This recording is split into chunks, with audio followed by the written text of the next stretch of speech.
What's up, Yums? The White Magical Tiger. I'm here at the Taj Mahal, and I was walking around. I was like, all right, I gotta film a video. I know I just made one about timeline hopping, but I was like, I gotta make another one. This background's amazing. This building is incredible. And so what came to my mind just now was a teaching from my spiritual teacher, Paramahansa Yogananda, where he talked about the nectar. And essentially, he was saying India is full of the nectar, but it's missing the beehive. And so essentially, but in America has the beehive, but no nectar. And essentially what he's saying is that in the East, specifically India, they have the nectar, the honey, the amrita, like they're tapping into the source, they're tapping into the spirit, and they're having real spiritual experiences, but they're lacking materially. Now this is an exception right here, the Taj Mahal. This is one of the most fascinating pieces of architecture in the entire world. But I've been in India for about 5 days now, 5 days, and it is poverty stricken. There's trash everywhere, dilapidated buildings. It is just pretty chaotic. It's not nice materially. It's not very nice at all. It's pretty dirty. Things are very run down. Things are not reliable. But the spirituality is very strong. They got the nectar here. But then you go over to America, materially very strong, like organized highways, clean stores, nice houses, neighborhoods, everything organized, clean. They're very structured materially. They got a strong beehive, but most people in America aren't tapping into the nectar. They aren't tapping into a real deep spiritual experience. Unfortunately, a lot of them have fallen into the trap of atheism. That's where I was for a while, and it's a dark place. And so, yeah, I've learned a lot from my teacher, Paramahansa Yogananda. I highly recommend reading his book, Autobiography of a Yogi. And he says, ideally, East meets West, where you got the nectar of the East, you got the spiritual teachings, the prayer, the meditation, specifically the Kriya Yoga, meeting with the materialism of the West, where it's like, well, this building's incredible. Like, this is a super high level of a consciousness right here. And ideally, it's like we're having this level of structures right here around the world, but we're also going inwards, because the real temple, yeah, this is a beautiful temple right here, but the real temple is my body, and it's your body too. And that's the real temple. And so it's having this combination of East meets West.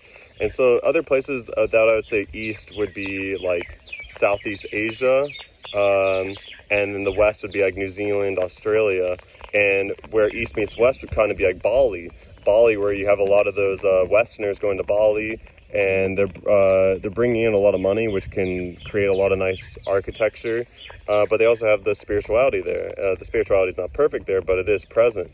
Another place I would say is like Costa Rica, where you have the East, which would be South America, Central America, and then you have the West, which would be North America, Canada. And Costa Rica is right there in the middle, where the East meets West, where a lot of Westerners are going to Costa Rica, and they're bringing in money, and they're like the architecture really like sound like essentially really nice architecture and nice houses. They're making a lot of nice retreat centers, nice farms.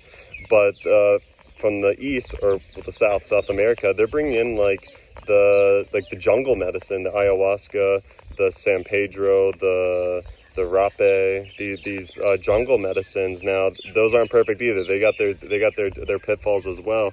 But there's more of a connection with the indigenous and with the culture and with nature and animals and the plants, and so Costa Rica is another combination right there. And then I would say Hawaii, where it's right in between. It's in the middle of the Pacific Ocean, where you got the United States on one side, and then you got like China, Russia, North Korea. Like, those aren't the best countries to be listing off, but you got the East there. You got Japan. Okay, we got Japan, Thailand, and then right there in the middle is Hawaii. And Hawaii is a nice blend, where there still is a strong presence of the Hawaiian culture, but there's pretty strong U.S. influence there as well.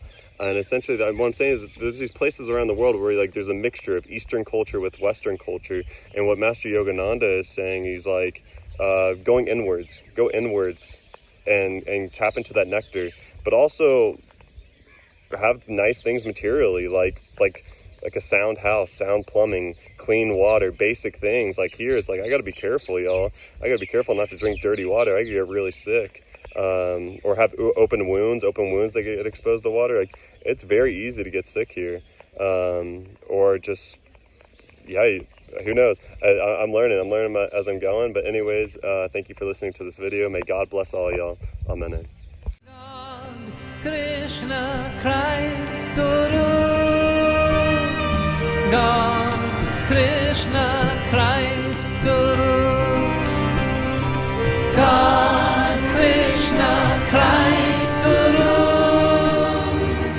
God, Krishna, Christ, Guru. I surrender to thee.